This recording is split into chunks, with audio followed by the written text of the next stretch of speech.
Hey everybody, welcome to BrickVault. Today in front of us is the Graveyard Mystery Set from the Hidden Side theme. Thank you to the LEGO group for sending this set over to us to do a review. I'm glad to be a part of, just seeing what this new theme is all about. This is the second set that I'm doing a review on. And it's 335 pieces. It sells for $29.99 or euro and £24.99. And so, 4 figs or 3 figs and a skeleton, plus an interesting mold for a dog. It's actually a pretty cool mold for the dog Spencer. So it does feel like a $30 set just from first impressions. This is the second Hidden Side set that I'm doing a review for. I have a pretty good impression based on the app. I will show you guys some of that app gameplay, but yes, this is a set that is unique, or actually the whole theme is unique because the theme's also kind of built in with the app integration just in general. The whole universe of clearing gloom from Newbury is really kind of built into the technology that is app integratable with the universe of the characters and the phones and stuff. So that actually kind of makes sense, and it's a pretty well thought out theme, I have to say. And I'm pretty happy with the way, even the build for this haunted tree is way cooler than the one that we got from that Scooby-Doo set a few years back. So, anyways, I'm going to be getting into the app, obviously the build, but first let's check out the minifigures. First guy up here is Jack. Pretty good name for a character, I gotta say. He's got a slightly different print than some of the other versions that you see him in other sets, though he's still got the same mold there for the hat and hoodie, which is still a cool piece.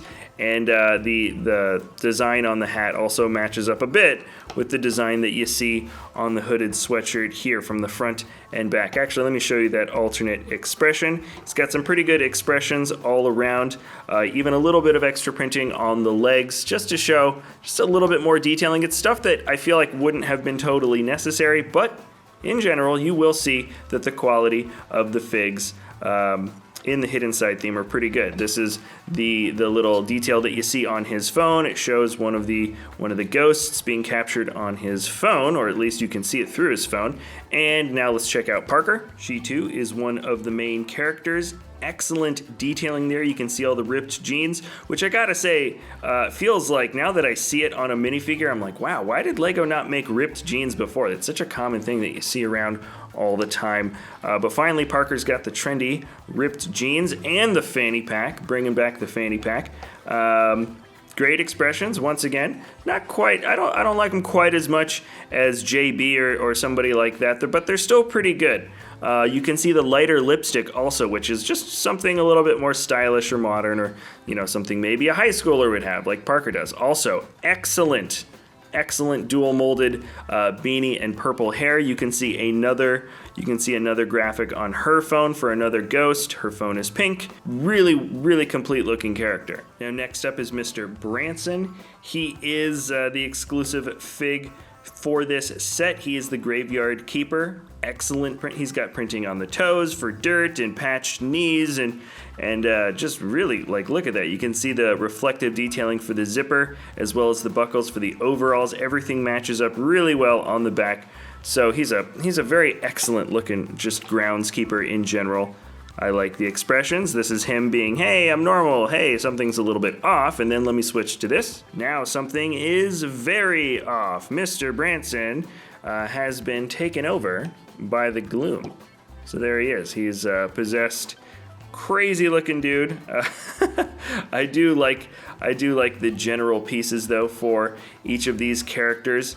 They have a lot of neon green included, and he also comes with this enchanted or possessed, gloomified pickaxe. There's at least one of these items that has been turned into that neon green for each of the sets, which is just kind of interesting. You get usually a pretty classic or pretty common item, but molded in this extreme color, which is kind of interesting. Same thing goes for the hair. And let's see the last fig. This is a pretty classic skeleton. He's also got a key in the same color. That can also be integrated. There's also a key that you find in the app when you're playing on the graveyard level as well that can unlock stuff. And then just like the last review, I totally lied. Spencer, the ghost dog, is actually the last of the figs to look for. He's technically not a minifigure. He's just a molded half ghost. Well, he's a ghost dog. He's half trans clear though, and he's half white. And that integration just works so seamlessly. This is still my favorite piece to have come from the Hidden Side theme, and I have a feeling it will remain that way. I think Spencer's in just about all the sets too, so that's cool. He's really common, and it's cool that you get him because it is just such a fun piece to have. A ghost dog, kind of like Zero from Nightmare Before Christmas. Now let's get into the set. Here is the main bit of the set. It's actually a pretty wide area to play with in terms of a graveyard scene or setting, or just a general play setting. You can enter the graveyard here through the gates that open and close. There's lots of little areas around here, especially where you see these 1x2 tiles. You can actually place figures and characters there. During the gameplay area, there's lots of interactable features actually when it comes to the graveyard, like these little red indicators are things that you would scan, let's say, underneath some of the tombstones. The main one that you're going to interact with are these different scanning colors here, which reveal different areas of the gloom. This door, for example, if you open it or close it, depending on what the app wants you to do. So there's lots of little things that would integrate with the app. But just in terms of an actual scene, a setting, I like these gate pieces back here. They integrate really well, and they're a little bit jagged and offset, which is slightly off-putting. Like this little corner here kind of comes in, then comes back out again. That's nice. Kind of, it's a little offsetting. The graveyard is always supposed to be a spooky or a creepy place, so I kind of like that. There's some sticker detailing here to accentuate some of the embossment that you might see on some of the stones. So you can see that just a little bit closer there. It's all sticker detailing, no prints, I believe, for this. But by far, my favorite bit about the set here is this. So you've got the ability to move around the tree. This thing animates itself within the augmented reality, which is kind of fun.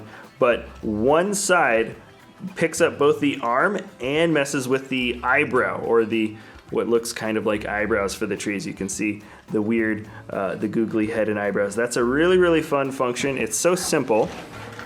It's pretty much you just push down on either side. And yeah, it's just a really, really fun little bit around here. I really liked the way they did that. It's definitely my favorite aspect. You can see a little bit of the bathroom in the back, but actually this might let in slightly more light if I flip it back around. Keep the door open. And it is a washroom, not a bathroom, but you can see a faucet for perhaps cleaning off some dirt. And then on the inside, this is just a green bucket for the groundskeeper with a broom, shovel, pickaxe. Pretty easy. And you can probably guess what that stuff would be used for. Some nice detailing for roots going down the side. This is a little bit interesting. It's relatively intricate. I think this is an 8 and up build or something like that. That's probably decently advanced for 8 and up, what I usually see considered an 8 and up set, though of course this is a relatively easy thing to build. So in general, it's wide, it's big, there's a lot of nice space here. It would have been kind of cool if there was some detailing for this statue figure. It's blank, which I guess that's the only thing I can think of off the top of my head that I feel like could be lacking slightly, but there it is. And now let me talk about the gameplay. One thing that jumped out to me pretty quickly is that the augmented reality syncs up really well when it comes to just turning the phone on and having the app recognize the set. I've played it now for a bit, and each time you play a level, there's basically 3 things you do. You find the gloom by scanning a thing and then having a certain amount of time to find where the gloom's hidden on the set. Then you tap and scan, and you have to sort of time your little taps in order to open them up. And then you either collect rewards or fight ghosts, and then collect the reward usually. In terms of a progression system, you advance relatively fast. Almost every time you beat a level, you gain subscribers, which unlocks more points, and you can buy upgrades. It's really simple. I just hit the randomize upgrade thing. There isn't like a lot of tiered strategy or stuff like that. It's really just kind of play and go, and you slowly but surely get stronger and you can fight harder and harder ghosts. There's a whole other section where you're actually playing as ghosts and you can level those guys up. And if you don't have a set, you can also just scan any random minifigure and do a basic version of fighting a ghost by tapping. So you can still get the app for free and do an abbreviated version of what the gameplay is like if you wanted to get a taste for it. I have to say, in general, it was a pretty good idea to integrate the universe of the app actually being a technology that works as an app on your phone that can make you see ghosts or gloom. So as you're playing on your phone, it doesn't feel very universe breaking. In fact, it very much feels like you're in the system, just how the main characters would fight against the gloom. You're doing it, but in real life. Now, thematically, I gotta say, generally speaking, the target group, people that would find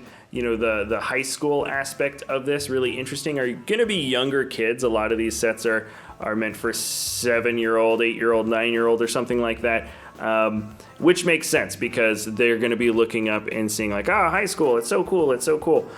For the slightly older builders, even for people in high school, that's not necessarily a cool factor or a drawing factor. So I have a feeling the target audience for this type of line is certainly kids that are in middle school or elementary school. That'd be my guess. Middle school is probably the target for this theme. So that, I think, works pretty well. It would be kind of interesting to see how they would integrate this type of technology in with a different type of theme.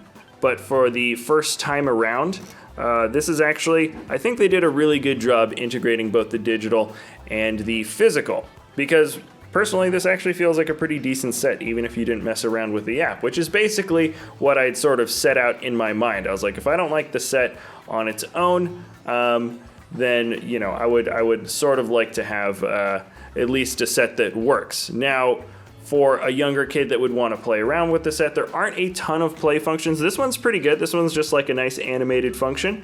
My guess is that maybe if you're a younger kid, you'd want something with stud guns, because that does feel kind of like in this age range, or some catapult system. I'm usually not a big fan of those, so it doesn't bother me, but I have a feeling that might be something that if you're a younger kid, that would be maybe something that you'd want to have in on the actual set, because you're playing around with it in the app, but there aren't a lot of physical play functions here so much. So anyways, I did find that kind of interesting that all the play functions are really solely integrated into the app. Everything else here is just kind of open and close, and not a lot of like catapult or there's a secret hidden trap or something like that. So anyways, I'd be curious to know what you guys think. This is my second review for Hidden Side. I am going to be going through all the sets just because this is definitely going to be a fun and interesting exercise for me. So anyways, tell me what you think about the Hidden Side Graveyard set. I'd love to know your thoughts.